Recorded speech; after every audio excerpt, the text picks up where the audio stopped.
Ես ողջունում եմ մեր բոլոր ռադիոլսողներին եւ ռադիոդիտողներին, դուք դիտում եւ լսում եք Գործարար Ալիքը տաղավարում աշխատում է Լիաննա Խաչատրյանը, համակարգ հաղորդաշարն է եթերում եւ այսօր մեր հյուրն է Հայաստանի Հանրապետության Գիտությունների ազգային ակադեմիայի էկոլոգա-նոոսֆերային հետազոտությունների կենտրոնի տնօրեն Լիլիթ Սահակյանը։ Բարև ձեզ։ Ճիշտ ասեցի, չէ՞, էկոլոգա-նոոսֆերային հետազոտությունների կենտրոն։ Դե քանի որ ես կարողացա արտաբերել այս բառը Տիկին Սահակյան, մի քիչ պատմեք, հա, ինչով է զբաղվում հետազոտությունների կենտրոնը, որոնք են հիմնական գիտական եւ կիրառական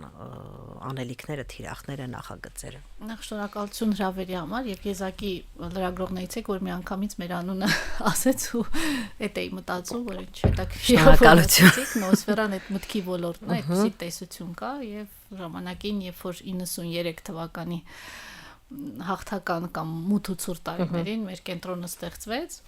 Այդ ես շատ սիրում եմ նշել հատկապես մեր օրերում, որ եթե այն ժամանակ ստեղծվել են Գիտությունների ազգային ակադեմիան ստեղծվել է 43 թվականին, դրանք ուղղակի թվեր չեն պատմական ժամանակաշրջանները։ 43 թվականին, երբ ստեղծվել է ցեղասպանությունից հետո, մեզ մոտ միսակ են ճգնաժամային պահերին մեկ էլ խելքներս հավաքում ենք։ Հերթական ճգնաժամի եւ այդ բարդ տարիների ժամանակ է 93 թվականին Գիտությունների ազգային ակադեմիայի համակարգում ձևավորվում է մեր գիտական կենտրոնը, պրոֆեսոր Սաղաթելյանի, մեր հիմնադիր տնօրենի եւ գիտական դպրոցի հիմնադրի ջանքերով մի երիտասարդ այն ժամանակ խելագարի բանով, հա, որ ոնց կարելի է այս ժամանակ, երբ որ այս վիճակին ենք, ստեղծենք էկոլոգիական մի կազմակերպություն եւ բոլոր այն ուղղությունները, որ այդ թվականներից ներդրվել են, մինչեւ այսօր էկոկենտրոնում կա։ Դա էկոլոգիա, շրջակա միջավայրի գիտություններ, հետագայում նաեւ սննդի անվտանգության եւ նաեւ պարենի անվտանգության հարցերով մենք սկսեցինք զբաղվել։ Եվ դա անում ենք միջազգայինորեն ընդունված նորարարական մեթոդներով։ Մեր մոտ կա գիտական տարբեր ստորաբաժանումներ եւ նաեւ կրթական ստորաբաժանումներ, մի քանի, առաջինը դա ակադեմիայի տրադիցիոն ասպիրանտական դպրոցն է, հետո մենք ստեղծեցինք մեր կրթական համակարգի խնդիրներից ելնելով ստեղծեցինք մագիստրատուրա, որպեսզի գիտության ճանապարհը 2 տարով ավելի հեշտացնենք երեխաների, երիտասարդների համար, եւ ունենք նաեւ ՅՈՒՆԵՍԿՕ-ի ամբիոն, որ կրթություն հանուն կայուն զարգացման, որ ավելի շատ գիտությունը տանում է դեպի դպրոցներ եւ դպրոցներին էլ բերում է դեպի գիտություն։ Հիմնական ուղղությունները շրջակա միջավայրի երկրաքիմիաներ, ռադիոէկոլոգիական հետազոտություններն են, գյուղատնտեսական բլոկի հետազոտություններ ունենք, լավ ենթակառուցվածքներ ունենք, ԱՏՀ եւ հեռազնման տեխնոլոգիաներ են կիրառում նորարարական, նաեւ ունենք սննդի շղթայի ռիսկերի գնահատման տեղեկատվական կենտրոն, որը հատուկ վարչապետի որոշումով ստեղծվեց մեր կենտրոնում, որպեսզի զբաղվենք սննդի ռիսկերով։ Տեսեք, դուք նշում եք ձեր նախագծերը ու իմ մտքին են գալիս նախքին բազում տարբեր փորձագետների հետ հարցազրույցներ, երկրի անվտանգության հատկապես հետ կապված ու իրենց ուրույն տեղն են գրավում շրջակա միջավայրի հետ կապված խնդիրները, թե խոսքը աղտոտման մասին է, թե էկոլոգիական, հա, այսինքն գլոբալ տաքացման հետ կապված խնդիրների հետ, հատկապես Տավուշի դեպքերի մոտ, հա, թեման դեպքերից հետո թեման սրվեց, սննդի հետ կապված խնդիրները նույնպես, գյուղատնտեսության հետ կապված, այսինքն մեզ մոտ ցանկ ոչ միայն առօրյական խնդիրներ են, այլ նաև պետական անվտանգության հետ առնչվող խնդիրներ են։ Պետության այս համատեքստում պետություն ինստիտուտ պետություն կենտրոն համագործակցությունը կա արդյոք եւ եթե կա, որքանով եք բավարարված, ինչպես է այն աշխատում։ Շատ լավ հարց եք տալի, այո, շատ ճիշտ նկատեցիք, որ մենք ազգային անվտանգության հետ առնչվող հարցերի հետ ենք, հա, ասած ասած, եւ ոչ միայն ազգաբնակչության, այլ իրոք ազգային անվտանգության հետ կապված հարցերով ենք մենք վանանում եւ եթե լիներ այդ համագործակցությունը ի սկզբանե եւ միջև օրս բավարար մակարդակի, գուցե մենք մի քիչ ավելի անվտանգ միջավայրում կապրեինք, գուցե ավելի անվտանգ սնունդ կուտեինք եւ ավելի ապահով կլինեինք պարենային առումով, հա, ոչ, ես անկեղծ մարդ եմ, չեմ կարող ինչ-որ այլ ձևակերպումներ գտնել, համագործակցությունը երբեմն լինում է, երբեմն ունենք դրական օրինակներ, որոնք հատ-հատ են կարելի է այտենց իմ գոնե 26 տարվա աշխատանքային փորձի արդյունքում մի քանիսը կարող եմ թվարկել, բայց դրանք բավարար չեն, դրանք համակարգային չեն, եթե մենք խոսում ենք համակարգից, հա, հարազատ մնալով ծրագրի խորագրի։ Դրանք համակարգային չեն, պարտադրված չեն։ Դրանք ինստիտուցիոնալ չեն, դրանք անձնական են։ Լավ հարաբերություններ ունես, անձնական, կարող ես հասնել, բացատրել, գաղափարը տանել, գուցե ինչ որ առաջընթաց ունենաս, չէ, ուղղակի ուրեմն սառը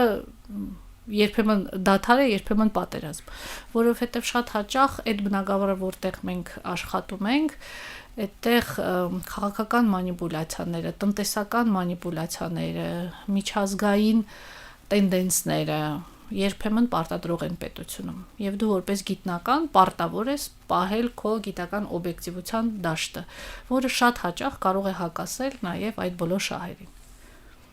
Որն է հիմնական խնդիրները, հա, կառավարման, քաղաքական կամքի, ես հասկանում եմ դուք հենց նոր նկարագրեցիք շատ տարբեր ուղղությունից եկող խնդիրներ եւ եթե այս ամբողջը իրար գումարես, որ ցանց է ստացվում, որը բարթացնում է, հա, իրավիճակը, բայց այդուհանդերձ եթե սկսենք այդ ցանցը քանդել, հա, հերթականությամբ որ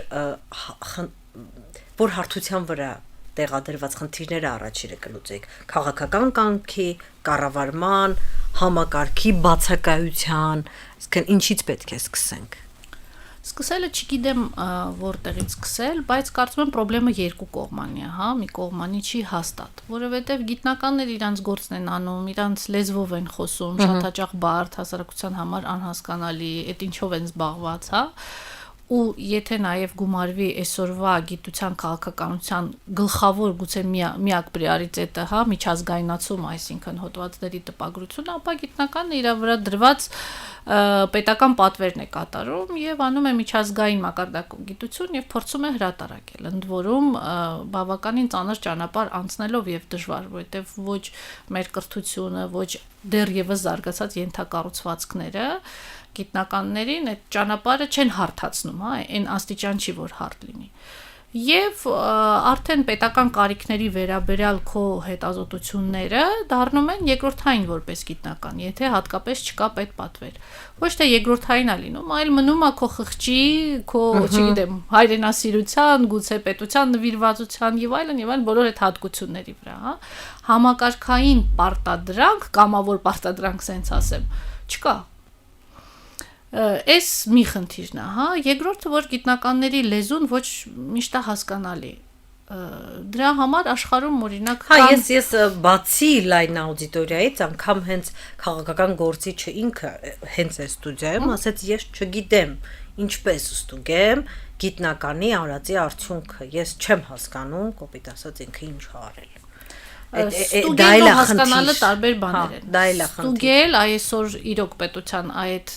բանը, որ միջազգային մակարդակի գիտություն արա հրատարակվի գիտաչափության ապացույցի, որ դու միջազգային գիտություն ես անում, որ քեզ վստահենք։ Գիտության մեջ այլ տարբերակ չկա։ Հիմա այլ բանա, որ ինքը չի հավատում արդեն հրատարակված աշխատանքին, այլ բանա, որ չի հասկանում գիտնականը ինչ անում, դրանք լրիվ տարբեր բաներ են։ Դրա համար աշխարհում կան օրինակ GRC կոչվածները, Joint Research Center-ները, աշխարհում ասած եվրոպական երկրներում տարբեր, որոնք հենց կոչված են այդ համակարգային խնդիրը լուծելու։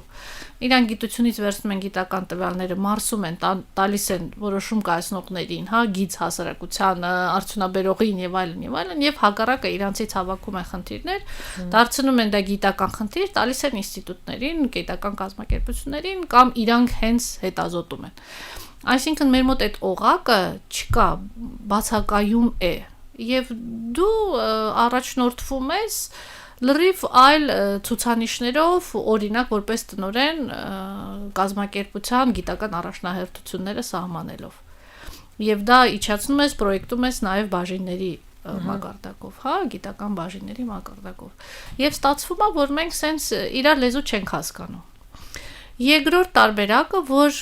բոլորը մտածում են, որ գիտնականները ամեն ինչի պատասխանը ունեն։ Մենք ունենք այդպիսի գիտնականներ, որ ինչից հարցնես կխոսան։ Մենք նման ոչ միայն գիտնականներ, մենք փորձագետներ ունենք տարատեսակայ։ Գիտեք, փորձագետները գուցե որ փորձագետ ասում են այդ իրավունքը վաստակում, բայց գիտնականները ոչ։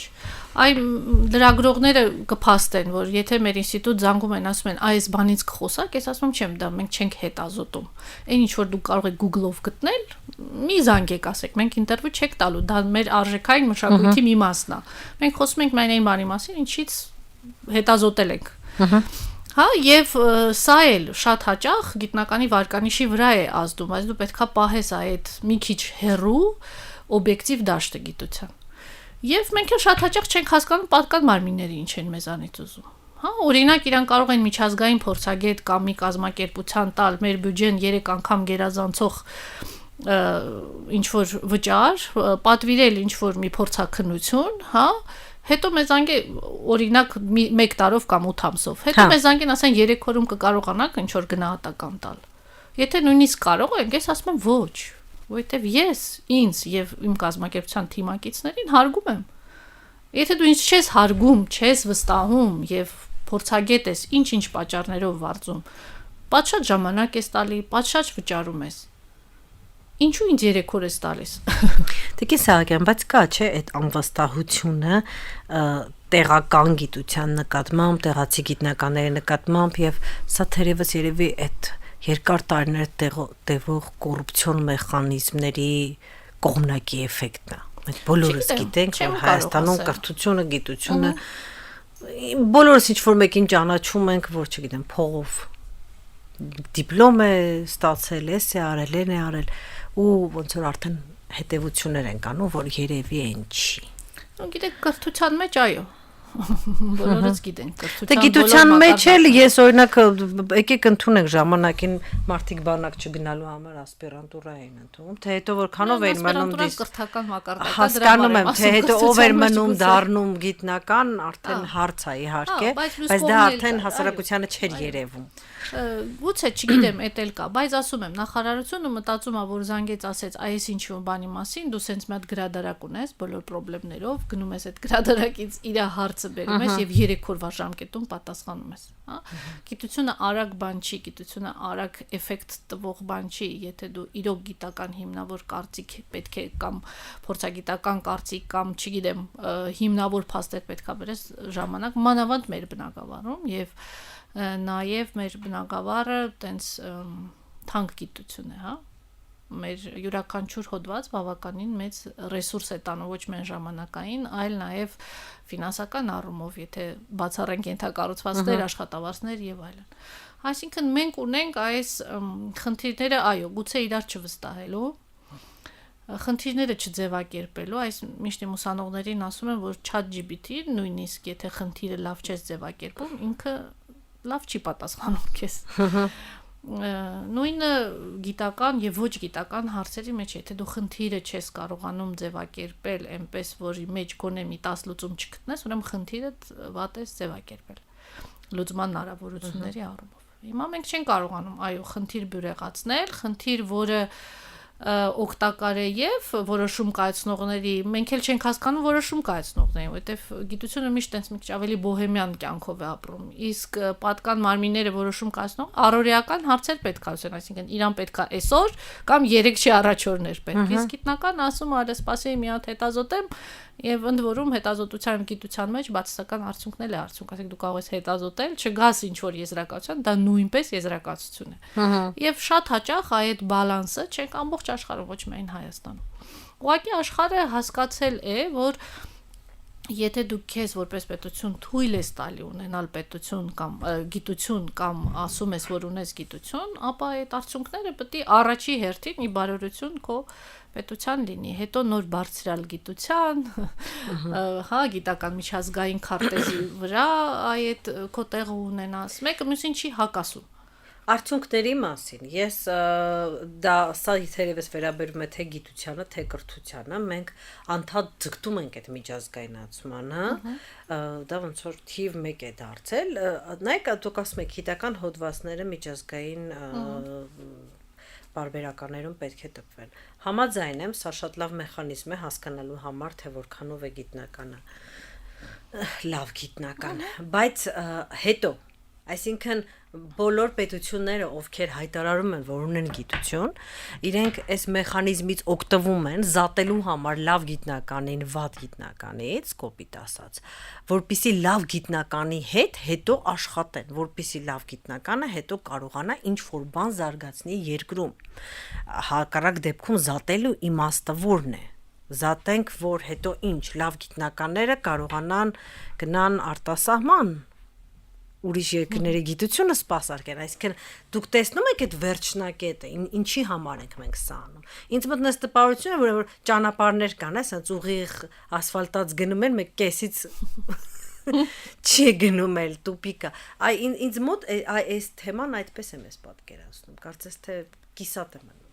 Գիտեք, ես չգիտեմ կոնկրետ պատճառը ինչում է, գիտաչափությունը այն չափելի օբյեկտիվ դաշտն է, էլի ճակերտներով օբյեկտիվ, բայց ամեն դեպքում օբյեկտիվ դաշտն է։ Ձգտում է առնվազն, հա։ Որտեղ կարելի է գնահատել, որ գիտնականի արած գործը ինչ որ մի մակարդակ ունի, չորակելով գիտնականին լավ կամ վատ։ Ինչ որ մի մակարդակ ունի, որ անցել է փորձաքննություն։ Հա։ Միջազգային Դե հա, ես դա պարզունակ Հա։ լեզվով, հա, լավ եւ վատ։ Գիտեք ինչ, որտեվ Հայաստանում փորձաքննություն sense միշտ մենք կատակով ասում ենք կամ թշնամի տա կամ բարեկամը տա, հա, դրա համար փորձաքննության օբյեկտիվությունը միշտ հարցականի տակ է դրվում։ Իսկ երբ որ դու դուրս ես ստանում, հա, եւ քո մեթոդները, քո արած աշխատանքը եւ այլն մի քանի այդ ոլորտի էքսպերտներ ասում են, հա, լավ է, դու հրատարակվում ես այդքան բան, հիմա շատ ուռացրած է այդ հոդվածների գաղափարը, որը գուցե գիտնականների մոտ որոշակի բարեվարկություն, գիտական բարեվարկություն նորից հետ բերելու եւ ձևավորելու համար եւ մի մոռացեք, որ մենք խորհրդային լրիվ այլ տիպի գիտական դպրոցներից անցում ենք անում դեպի արևմտյան ոճի գիտություն, որի համար ոչ մեկ հատկապես մեծ սերնդի գիտնականները սովոր չեն։ Դու լրիվ այլ կրթություն ես ստացել։ Ես կրթվել եմ այդ սովետական գիտնականներով, հա, եւ իմ սերունդը այդ սահմանի մեջ է, եւ ես պետքա նրանց լավագույնը վերցնեմ, եղածի լավագույնը որդեգրեմ եւ հերիքչի գիտություն անեմ, մի հատ է փոխանցեմ երիտասարդներին, որոնց համար գիտական աշխարհը դեռ ուրիշ աշխարհ է, քան խորթայինը։ Չեմ որակում լավ ու վատի մեջ, հա, որակումներ չեմ տալիս, որովհետեւ այնտեղ լիքը քննարկելու հարցեր կա, որն է լավ, որն է վատ։ Բայց ամեն դեպքում ես էլ ճանապարհը չեմ տեսնում։ Միակ դրական բանը, որ այո, գուցե այդ բարեվարկությունը կմնա գիտնականների մոտ, որ դու պարտադիր պետք է քո հետազոտությունը դրսում հրատարակես, որը ամենևին չի արգելում քեզ մայրենի լեզվով էլ նաև հրատարակել, հա։ Շատ հաճախ այդ իրար հետ հակասության մեջ են դնում,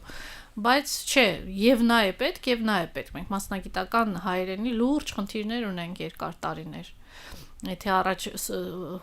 ռուս տերմիններով էինք, սովետական տերմիններն էինք օգտագործում, հիմա արևմտյան։ Հա, այսինքն մենք միշտ տենց փորձում ենք ինչ որ ալիքների մեջ լինել։ Հումանիտար գիտություններում են այդ տերմինոլոգիայի խնդիրները, ուր մնաց որ։ Այո, բնագիտական բաներում։ Դրա համար բոլորն էլ պետքա լինեն։ Ուղղակի այդ բոլորի համար դու պետքա ռեսուրսներ ունենաս։ Բայց եթե այսօր գիտնականը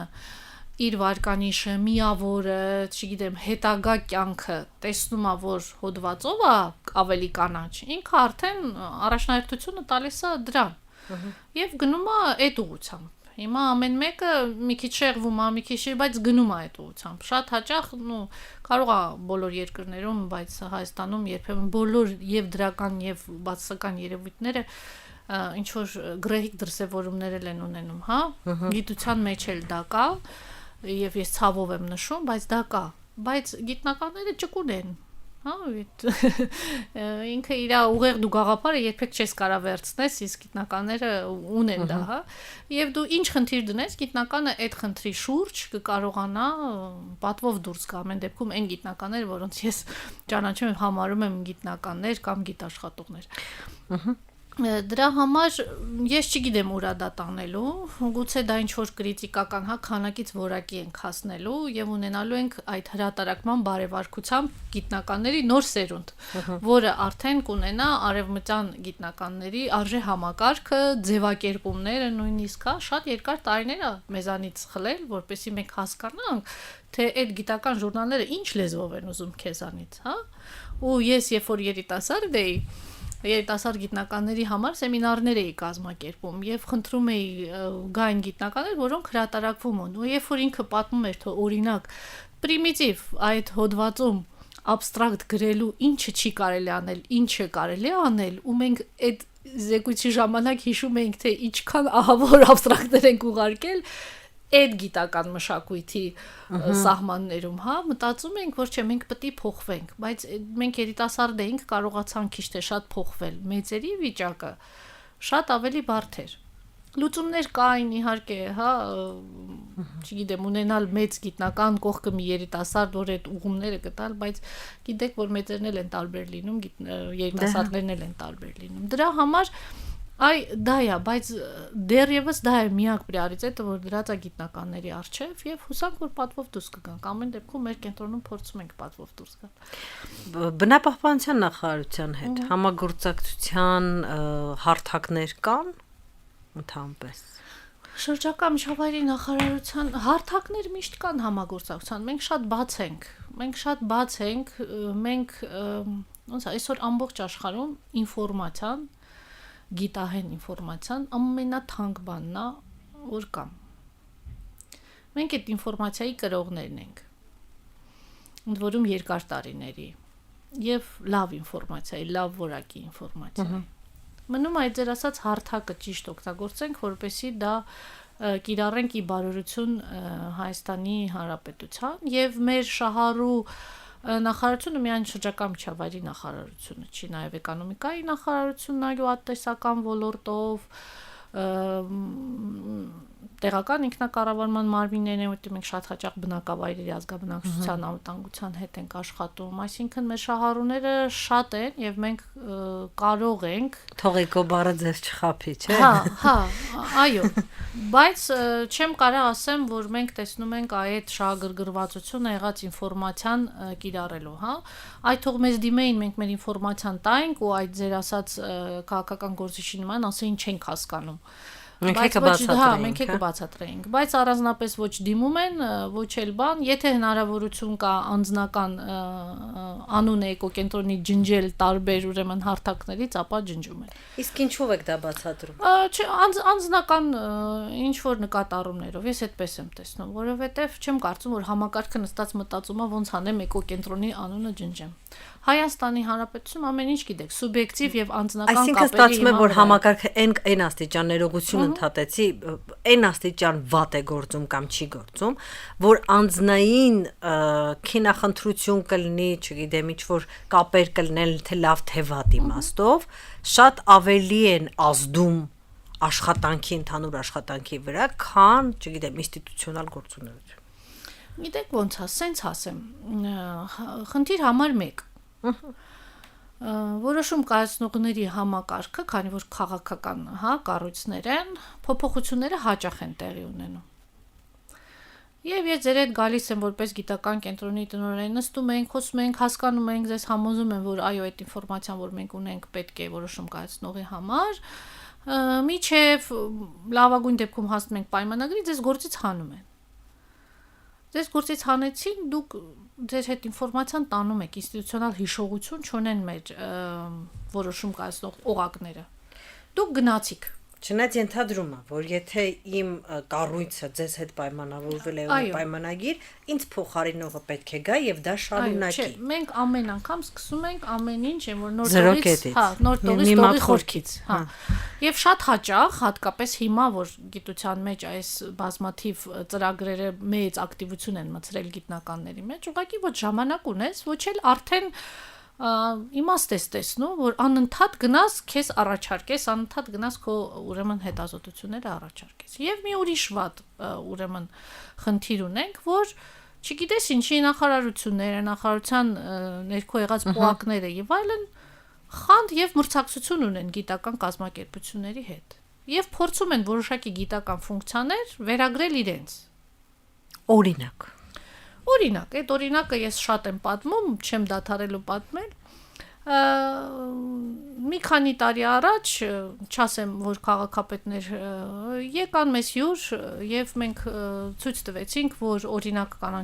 Երևանի կանաչապատման գործում, բացի այն, որ Երևանը 40 տարի հետազոտել ենք եւ ունենք իր քիմիական պատմությունը աղտոտման առումով ծերից ծեր բոլոր միջավայրերը, նաեւ կարանք նորագույն տեխնոլոգիաներով քաղաքի կանաչապատման մեջ կարևոր դեր ունենալ, գույքագրում անել, հա, համակարգ ստեղծել եւ այլն։ Եվ կարծես թե ամեն ինչ հավես էր, լավ էր, այն էր ինչ որ իրանց պետք էր։ Ուղիղ 3 ամիս հետո քաղաքապետարանը ինչ որ կառույց ստեղծեց, ողակի տեսքով, որը պետք է ենթադրաբար աներ այն ինչ որ մենք կարող էինք գիտական մակարդակով ունենալով 20 տարվա փորձ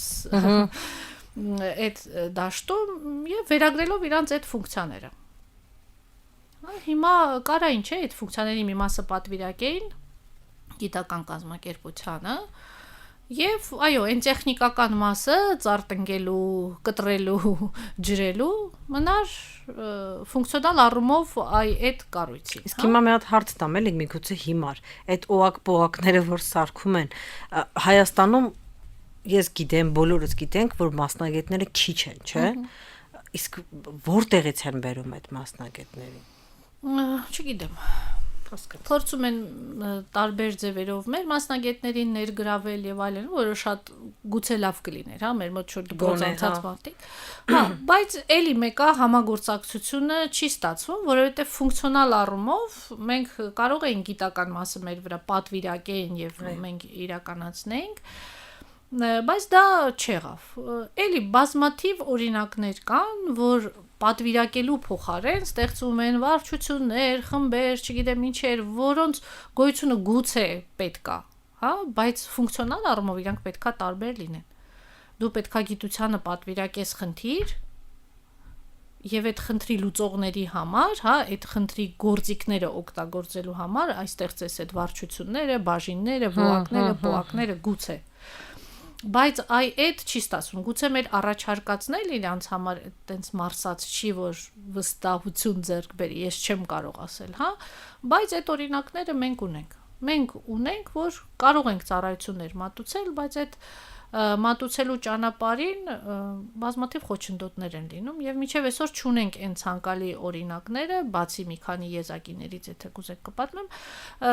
որ ինչ որ դրական արդյունք է ունեցել կամ մեծ ազդեցություն է ունեցել։ Գուցե դրական արդյունք է ունեցել համագործակցության առումով, բայց այն ֆիդբեքը եւ ազդեցությունը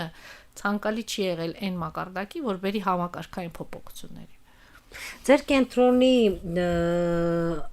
պոտենցիալը, հա, լիարժեք մոբիլիզացնելու, օգտագործելու համար ըստ ձեզ ինչն է հիմա պակասում։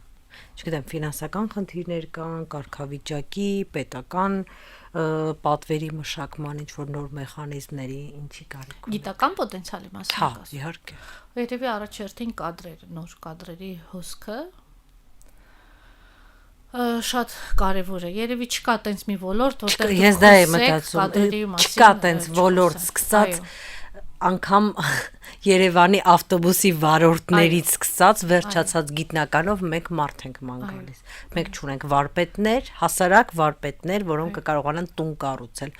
Մենք չունենք շինարարներ, մենք չունենք գիտնականներ։ Այո, ոչ թե գիտնականներ, ոչ մեկս է գիտնական չենք եղել, որ եկել ենք այդ կազմակերպությունում աշխատելու։ Դե թեկուզ պոտենցիալ, հա, այսինքն նույնիսկ պոտենցիալով երեխաները, գիտեք, ոնց երբ որ ես էի սկսում գիտության մեջ, այդքան հնարավորություններ չկար այլ տեղ աշխատանք գտնելու, հա։ Գիտության մեջ էլ պետք է լինեն շատ համբերատար։ Իսկ այսօրվա երիտասարդները արագ էֆեկտի դարաշրջանում են ապրում։ Արագ էֆեկտ են ուզում։ Արագ ոչ միայն կարիերայի առումով, այլ ֆինանսական։ Իսկ գիտության մեջ ես միջև գալը խնդրեցի, որպեսի տեսնեմ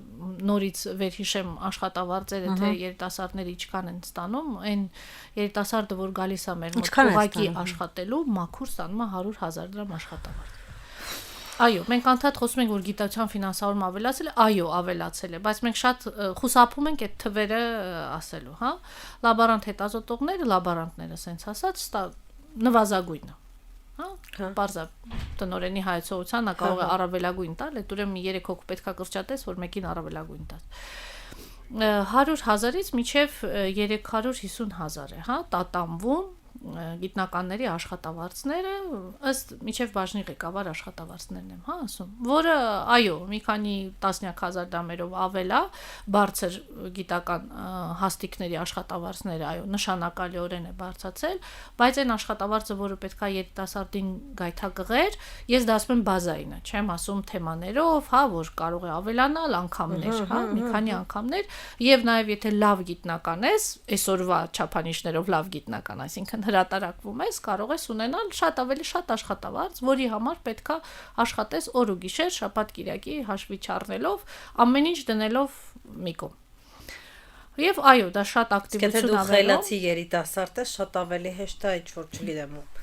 կամայական ՏՏ ոլորտում ինչ որ լավ գործ գտնես եւ հա, առանց օր ու գիշեր տանջվելու կրկնակի երակի քառակի այո, չեմ ուզում նսեմացնել մնացած աշխատանքների դժվար հեշտը, բայց գիտության մեջ մանավանդ մեր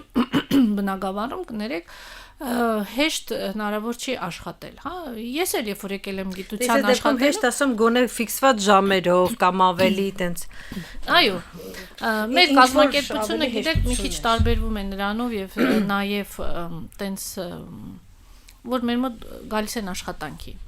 տենց սովորություն կար թե գիտնական ես ազատ գրաֆիկով ես աշխատում մեր կազմակերպությունը ի սկզբանե 93 թվականից սկսած մենք տենց աշխատում ենք բարեվարկության վրա նաև մեր աշխատանքային կանոնների եւ դա շատ անգամներ մեզ փրկել է նաև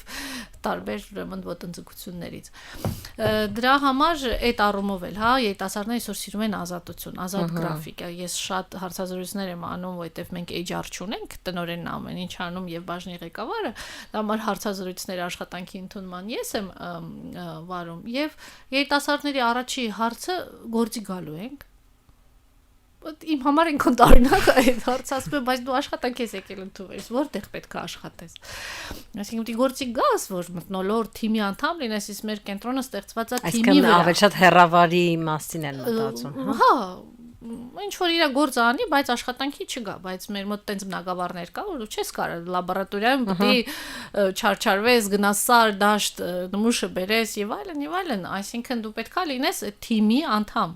որովհետեւ թե չէ դառնում ես խորտ երեխու նման մի բան, հա, որովհետեւ մեր ուժեղ անհատներից բաղկացած թիմը, այն թիմը, որը ես փորձում եմ ղեկավարեմ, հա, ու դա շատ հետաքրքիր ու դժվար գործ է, բայց նյարդերից թույլ մարդիկ մեր կենտրոնում չեն կարող աշխատեն, որովհետև դու պետքա այդ պրեսին ժամանակային եւ մնացած ուրեմն դիմանաս այսինքն մեր մոտ է հեշտ չի աշխատել, բայց գալիս են մենք տենց ոսկի երիտասարդներ ունենք, հատ, բոլորին ընտրել ենք հատ, բոլորի համար վերապատրաստման մեծացնելու անհատական ուրեմն ծրագրեր ունենք եւ յուրաքանչյուրը իր տեղ ունի մեր աշխատանքի այդ puzzle-ի մեջ ու ես խիստ հետևում եմ հիմա արդեն գործնականում որոշել եմ, մտնեմ այդ երեխեքի դաշտը ու տեսնեմ արդյոք իրանք պատկերացնում են թե այդ կարևոր puzzle-ի մեջ իրանք ինչքան կարևոր դեր ունեն, հա, թե ինչ որ մեկը թերանա այդ puzzle-ը արդեն սխալ նկար է ունենալու։ Իսկ մենք ունենք շատ լավ երիտասարդներ։ Գուցե իրանց աճը երբեմն մեզ շատ ենք ուզում որ արագ լինի, որովհետև ժամանակ չունենք, հա։ Որովհետև այսօր Հայաստանի Հանրապետությունում գիտնականների մեջ սեռատարիքային բուրգը խախտված է։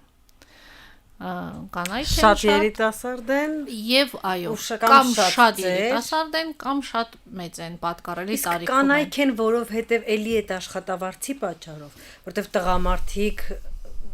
որպես կանոն տղամարդիկ այն ոլորտներում են որտեղ շատ են վարձատրվում որովհետեւ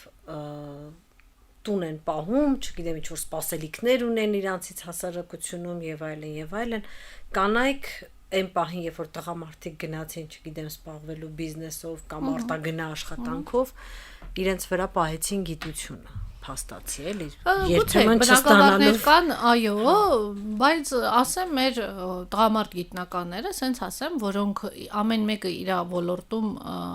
հայտնի է եւ կարեւոր է ոչ միայն Հայաստանում, այլ միջազգային գիտական դաշտում, իրանք բավականին լավ ընտանիք պահող տղամարդիկ են որովհետև իրանք օր ու գիշեր են աշխատում եւ սիրում են գիտությունը ու հատկապես Հայաստանի Հանրապետությունը, որը շատ կարևոր է այսօրվա մեր իրականության մեջ։ Տղաները, այո, շանս ունեն ավելի այլ տեղեր աշխատանքներ գտնելու եւ այդ երիտասարդների մեջ աղջիկներն այլի ավելի շատ են։ Երիտասարդների մեջ էլ աղջիկները, բայց մեր բնակավարը մի քիչ ֆիզիկական ծանր բնակավար է նաեւ, այսինքն ֆիզիկապես էլ պետք է ուժեղ լինեն, բայց պետք է ասել, որ մեր հայ աղջիկները բավականին ուժեղ են, բացի որ խնամված են, սիրուն են, խելացի են, նաև ուժեղ են, եւ տղաներն էլ իհարկե։ Ուղղակի առաջ մի քիչ այդ բանակի հարցը, հա, ասպիրանտուրայից ազատելու տղաների հոսքը ինչ որ ձևով ապահովում էր եւ գուցե իրանց 30-40 որակյալ տոկոսը մնում էին գիտության մեջ եւ դա շատ կարեւոր է, այսօր դա չկա, այսօր դա էլ չկա, հա։ Իսկ տղաները գիտության ավելի քիչ են գալիս, կարող ենք միանշանակ արձանագրել։ Ну, ես կարող եմ ասել մեր բնակավարի մասին, հա, մեր բնակավարի մասին, բայց ամենակարևորը, որ իմ հասակակիցները, որը միջին տարիք է եւ գիտության մեջ գուցե այդ 40-ից 50 տարեկանն է, որ ամենաարդյունավետ տարիքն է, որ արդեն ճանապարհ է անցել, փորձում ես քեզ ճանաչում են, այ իմ ղեկավարը միշտ ասում էր, մինչեւ 35 տարեկան դու անվան վրա ես աշխատում, հետո աննքով վրա ես աշխատում։ Այդ փորձը անցել ես, հա։ Եվ իրանք քիչ են, մենք քիչ ենք, որ երիտասարդներին պիտի մեծացնես, որը գիտական արժեք չի կարա տա։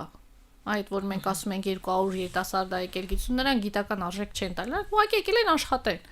Նրանցից եթե 51%-ն էլ մնա, էլի գոհենք։ Ու նաև մեծերին հարգես պատվես, վերջը իրանք շատ դժվար ճանապարհ են անցել, հա, դուք պատկերացրեք ինչից ուր ենք հասել, որտեղից ուր ենք հասել, ինչ մեծ պատվերներից պատվեր գիտություն ունենք եւ մարդիկ լավա վատա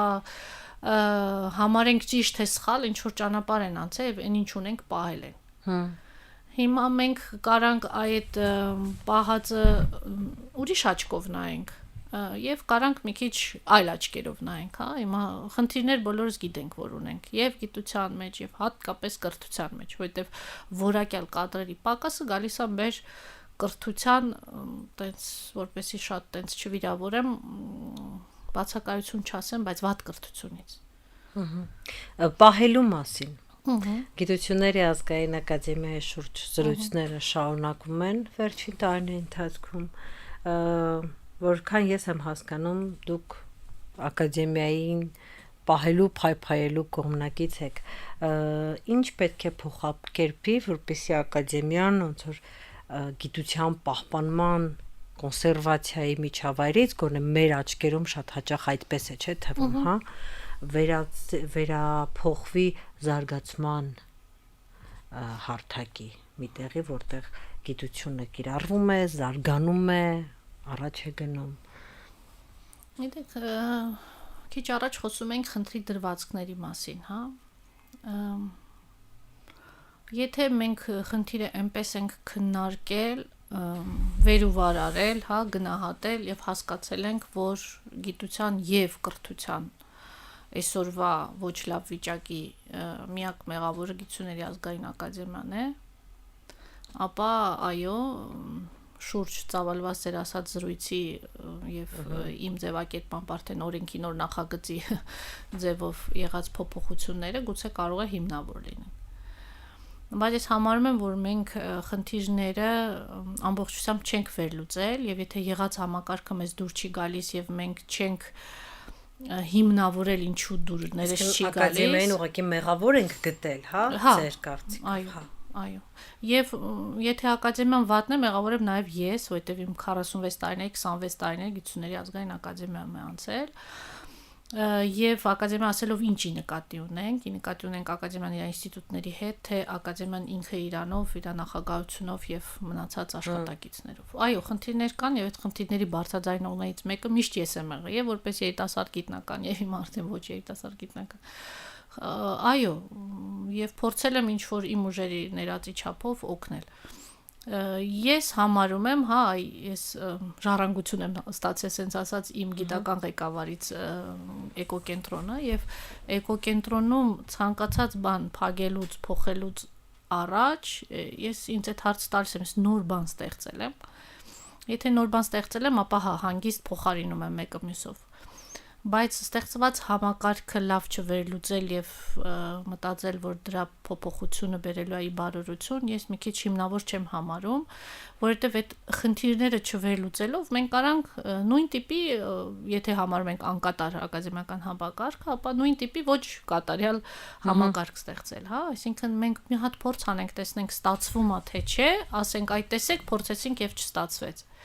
Նստենք միասին խոսենք, հասկանանք ինչը չստացվեց եւ նոր ռադիկալ որոշումներ կայացնենք։ Տիկին Սահակյան, ինչի՞ց եք համոզված, որ լավ չի վերլուծված, այսինքն որ ինդիկատորներն են, հա, որ ձեզ թույլ են տալիս ենթադրել։ Ես չեմ տեսել այդ վերլուծությունը, որտեվ երբ որ վերլուծում ես, դու նաև պետքա օբյեկտիվ հիմքերը նայես։ Այո, շատ վատ երևույթներ կան նաև լավ երևույթներ, եւ եթե մենք անձերից աբստրակցվում ենք եւ նայում ենք համակարգը որպես համակարգ, որպես ազգային արժեք, որպես պատմական դժվար ժամանակներում ստեղծված համակարգեր եւ համակարգեր, որոնք կարիք ունեն արդիականացման, նորացման եւ քանի դեռ մենք ճիշտ է գիտությանը արդեն, չգիտեմ, ֆինանսավորման առումով ակտիվություն ենք բերել, բայց միայն ֆինանսական առումով ենք ակտիվություն բերել եւ պահանջում ենք եւ մտածում ենք, ցանկանում ենք որ ունենանք ցանկալի էֆեկտներ, ապա մենք ուրեմն չենք վերլուծել այն խնդիրները, որոնք մենք ունենք։ Մեր հաղորդում մոտենում է ավարտին, այդուհանդերձ վերջում մի հարթ բարձրակարգ գիտության եւ բարձր տեխնոլոգիաների մասին օրենքի վերաբերյալ,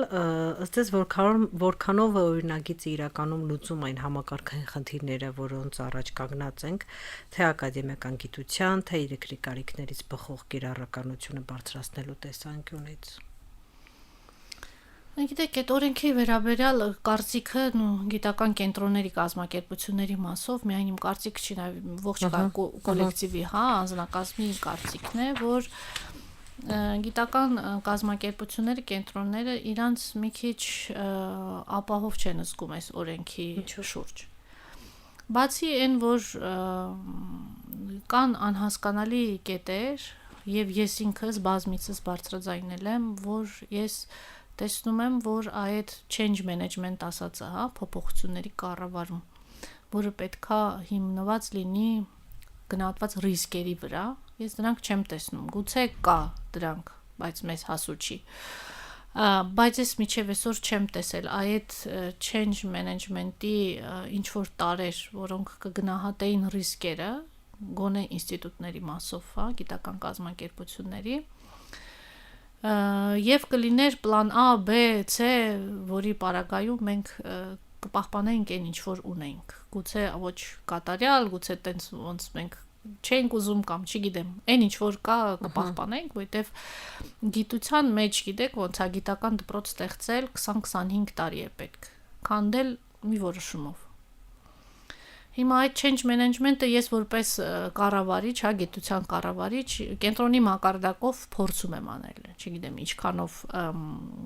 կհաջողվի թե չէ, զուտ հասկանալով, որ այն գիտական ուղղությունները, որ մեր կենտրոնում կա, ազգային անվտանգության նշանակության են եւ իրանք պետքա պահպանվեն։ Անկախ նրանից ազգային ակադեմիայի թե որտե կառույցի կամ անկախ պետքա լինի, հա։ Այսինքն ես որպես կառավարիչ այդ որոշումն եմ կայացրել, որպես change management-ի մի քիչ տեղյակ մարդ։ Բայց օրենքի մասով դա ես չեմ տեսնում եւ ռիսկերը տեսնում եմ, ռիսկերը միայն մեր կենտրոնը չի տեսնում, նաեւ այդ ռիսկերը քննարկում ենք տնօրենների խորհրդում գիտությունների ազգային ակադեմիայի, որտեղ ներգրաված են բոլոր կազմակերպությունների տնօրենները։ Այդ մտավախությունները կա, երկխոսության մակարդակը մեզ դուր չի գալիս, կարիք կա երկխոսությունը ոչ թե իրանք ասեն, մենք մերը հետո գնանք ասենք, թե երկխոսել ենք, այսինքն միասին արտաբերել ենք մեր գաղափարները, այլ երկխոսություն, որը կլինի կառուցողական, հաշվի առնելով յուրաքանչյուր եղած շատ քիչ գիտական կազմակերպությունների վիճակը։ Դե հաճախ այդ բողոքը լսում, որ ասում են կառավարության հետ առաջարկում ենք երկխոսել, կառավարության ինչ որ օղակի, հա, այսպես ասենք։ Երկխոսությունը տևում է, մենք ասացինք, դուք ասացիք եւ դու գնացիք, արեցիք այն ինչ որ այն գլխից նախատեսում եք անեք։ Այսինքն մենք ձեզ լսեցինք ձևաչափի մեջ։ Այո, կա, այդ խնդիրը կա, ես բարձրաձայնում եմ, շատերը դրանից նեղանում են, որ ես բարձրաձայնում եմ, բայց ես գոհ չեմ երկխոսության մակարդակից։ Գուցե մենք էլ ենք փակ երկխոսության, ես չգիտեմ, ամեն դեպքում չի եղել, որ ինձ հրավիրեն եւ ես երկխոսեմ։ Բայց գուցե այդ քրիտիկական մասան չի հավաքվում, որոնք կարող են իրենց կարծիքը արտահայտել։ Որտեւ երբ դու պետական կառույց ես ղեկավարում, դու միայն քո կարծիքը չպետք է հայտնես, դու հայտնում ես մի ամբողջ կոլեկտիվի եւ գուցե շատ հաճախ, չգիտեմ, պետք չի արտահայտել կարծիքներ, որոնք կարող են վնասել, հա, կազմակերպությանը։ Ես դրա համար ասում եմ, շատ կուզենայի տեսնել ռիսկերի գնահատում, որը որ կբերեր նաեւ ռիսկերի կառավարման պլանի, Մենք դա չունենք։ Լավ ապրել հարուստ ու առողջ, քան աղքատ եւ հիվանդ։ Շատ լավ, բոլորս էլ հասկանում ենք։ Բայց դրա տակ պետքա լուրջ հիմքեր դրվի, որովհետև գիտական դպրոցների մասին է, ենթակառուցվածքների մասին է, ողջ կոլեկտիվի մասին է եւ որոշում կայացնելուց շատ կարեւոր է այդ կշռադատվածությունը, որովհետև մենք այսօր խոսում ենք, որ կրթական համակարգից է գոհ չենք, գիտական համակարգից է գոհ չենք։ Մենք գիտենք, չէ, կոնկրետ ինչից գոհ չենք։ Եվ այդ օրենքում բերված փոփոխությունների ուղղակի ազդեցությունը իմպակտը, հա, անգլերենով ասեմ, որ շատերին ես չեմ տեսնում գնահատված իմպակտը։ Հուսամ, որ ինչ որ մի պահ կհրապարակվի, եթե այդպես վերլուծություն կա եւ մենք կարողանանք նստել միասին քննարկել եւ արդեն ուշ չի լինի։ Այդ ուշ չլինելու համար եմ ես շատ վախենում, որտեվ ասում եմ, գիտական դպրոցներ եւ կառույցներ ստեղծելու համար մինիմում պետք է 20-25 տարի, իսկ քանդելու համար մի որոշում։ Եվ նաեւ մի տենդենս կա, որ, չգիտեմ, գուցե խորհրդային տարիներից է մնացել, որ լավ են մեծ կառույցները, մեծ գիտական կազմակերպությունները։ Մեր կազմակերպությունը, ասեմ, պրոֆեսոր Սաղաթելյանը ստեղծել է ամերիկյան ազգային լաբորատորիաների փիլիսոփայությամբ, ու համամասնությունը պատկերացնում եք, հա, այդպես տարբերությունը, բայց փիլիսոփայությունը վերցրել է, որ դա պետքա լինի կուր պրոֆեսիոնալների թիմ, որը զբաղված լինի երկրի խնդիրների ուսումնասիրմամբ միջազգային մակարդակով, լինի փոքրաթիվ հնարավորինս, երբ որ մեծ խնդիր ունի լուծելու մեծանա, հետո նորից փոքրանա, որ պետության վրա բեռ չլինի։ Այսօրվա տենդենսները այլ են։ Այսօր մտածում են, որ մեծ կառույցները, մեծ կազմակերպությունները Հայաստանի Հանրապետության համար ավելի էֆեկտիվ են։ Դրա մեջ հիմնավորումներ կան, ես որոշ հիմնավորումների հետ համաձայն եմ, բայց ոչ բոլորի հետ եմ սենց ասած համաձայն, որովհետև ես բնության հետազոտող եմ, հա, եւ բնության մեջ բազմազանությունն է հարստության նշան։ Հիմա մենք այդ բազմազանությունից ուզում ենք ազատվենք։ Շատ լավ, շատ շնորհակալություն, ցավոք սրտի մեր ժամանակը մոտեցավ ավարտին։ Ես մեր բոլոր ռադիոլսողներին եւ ռադիոդիտողներին հիշեցնեմ, որ դուք դիտում եւ լսում եք Գործարար ալիքը համակարգ հաղորդաշարներ եթերում, տաղավարում աշխատում էր Լիանա Խաչատրյանը, այսօր մեր հյուրներ Հայաստանի Հանրապետության Գիտությունների ազգային ակադեմիայի էկոլոգանոոսֆերային հետազոտությունների կենտրոնի տնօրեն Լիլիթ Սահակյանը, շատ շնորհակալ եմ։ Ես էլ եմ շնորհակալ։